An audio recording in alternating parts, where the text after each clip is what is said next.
I grew up with a typical American dysfunctional family. Everybody loved each other. It was freaking crazy.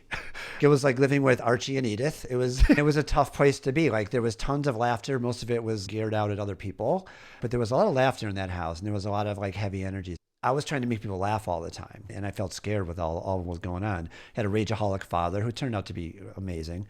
They didn't have tools like this back in those days, right? And so that was a rough place to be.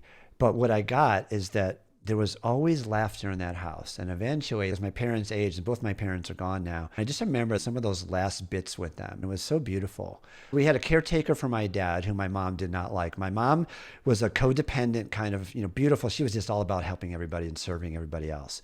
And she kept everything in her whole life. And when she got in her 80s and she got sick, she just started telling everybody off. Like all the shit came out, right? We had this caretaker and she was Jamaican. And my mom had just gotten home from an operation for her heart valve.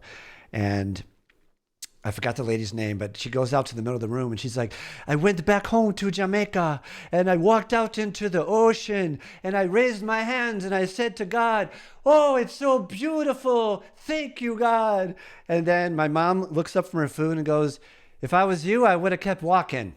Like she just gave me those little jabs like that. Oh, that's And great. she gave my dad, she gave my dad, she always said, if I was you, I'd call Kevorkian. She would always find a thing. And my dad's always like, he had Parkinson's and he goes, oh, that Parker guy's back.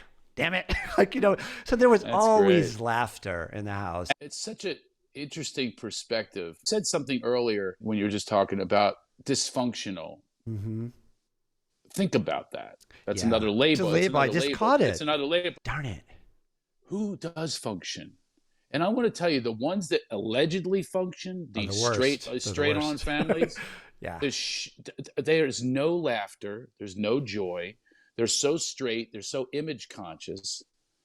So your mom telling the truth, which is what comedy is, which is what laughter is, just nothing Yeah. but revealing of the truth. Yeah. How wonderful is that, as opposed to just her holding it in, her just leaving it right there. I have a bit in my act also about ADD. I said we all had ADD. Everybody had ADD. It was called hyperactive. Every one of us. Have you ever heard a kid go, I hear every single word you say. I'm focused. I'm looking right in the eye. I have an attention surplus.